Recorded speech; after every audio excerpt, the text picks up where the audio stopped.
Okay, so before I did start my movie reviews, some people sent me in some requests for things to review, and one of the requests was for me to do the trailer of The Dark Knight Rises, review all the trailers, and that's a waste of time. Why don't I just review the movie? Seems logical.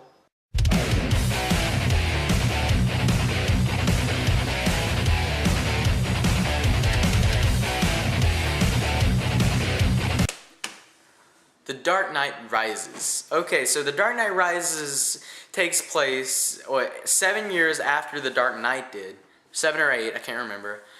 And it's still like, people are still struggling from the fact that they have, people are still struggling from what the Joker did.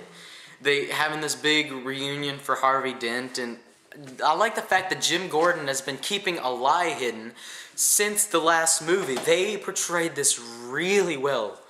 I mean, I completely feel for this guy because he's been holding a lie for all these years. And he's still it's just crazy. And then, you know, Batman, there's a new evil coming, and it's Bane, and Bruce Wayne has to come out of his hole that he's in. And it's not just Bruce Wayne that's in his hole, it's the whole Wayne industry that's in the hole. Even Alfred tells him once in the movie, you've hung up the cape and cowl, but you haven't moved on. You gotta move on, man. And this movie is a 165-minute movie, undeniably long, which means they have to cover everything in this little time, and that's a lot. That means a lot of less face time for the characters that we have grown to love. Take Alfred, for example. There was not a lot of Alfred in this movie. I would have liked to see more Alfred, but they couldn't have done it. They couldn't have fit it into this movie, and I completely understand that. I mean, they can't make it a 3.5-hour movie. People will get bored and leave in the middle of it. Me, I personally would love to see a 3.5-hour movie of The Dark Knight. I actually would enjoy it. I like seeing that this movie took a direction that no one expected, because you're not there are some characters they don't expect them to where they are. You know, like you didn't expect Jim Gordon to still be covering up a lie. I mean, I'm like that they've been holding that for 8 years. You really don't expect where Bruce Wayne is. He's like crippled, his legs all messed up, and yeah, I'm gonna get into the character development. The character development in this movie was great. Bruce Wayne, it's great as always. Alfred's great. Jim Gordon, the guy that plays him, is great. Gary Oldman, he was really good. And one that really did catch me by surprise was Anne Hathaway as Catwoman. She surprised me a lot. She was relevant in this movie. She was played really well by Anne Hathaway. Anne Hathaway, I mean, she was just she was great, she was cool, she was violent, she was hard, and she was really sexy. She was undeniably sexy in this movie. Joseph Gordon-Levitt as John Blake, that was really good.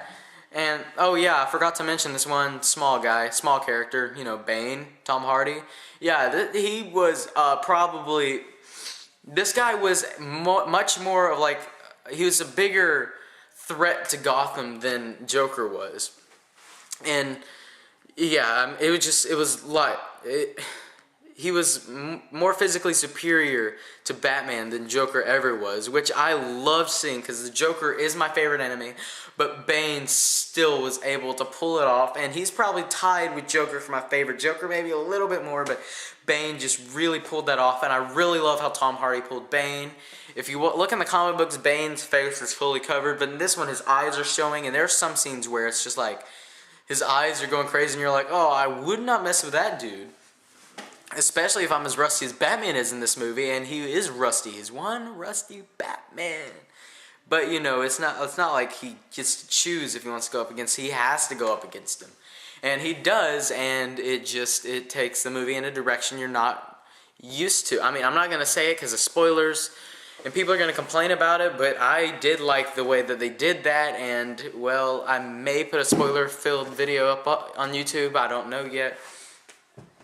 But I did like that. I mean, that's a plus to the movie. A lot of people are going to complain about that, but I'm not going to complain about that. I actually want the movie to take a turn and go somewhere that I didn't expect.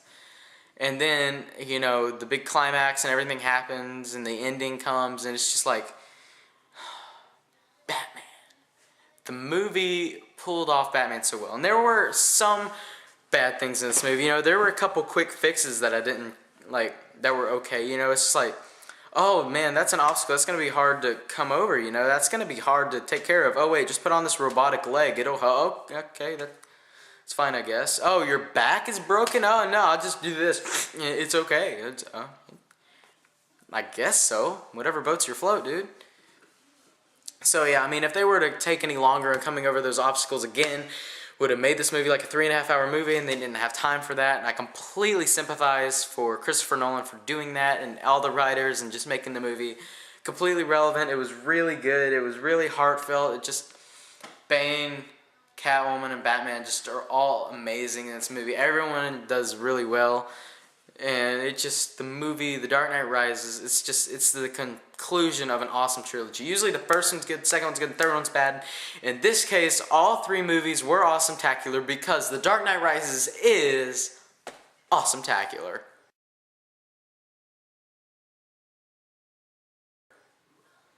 Okay, so my question to you is, what is your favorite conclusion to what is your favorite trilogy? That's my question.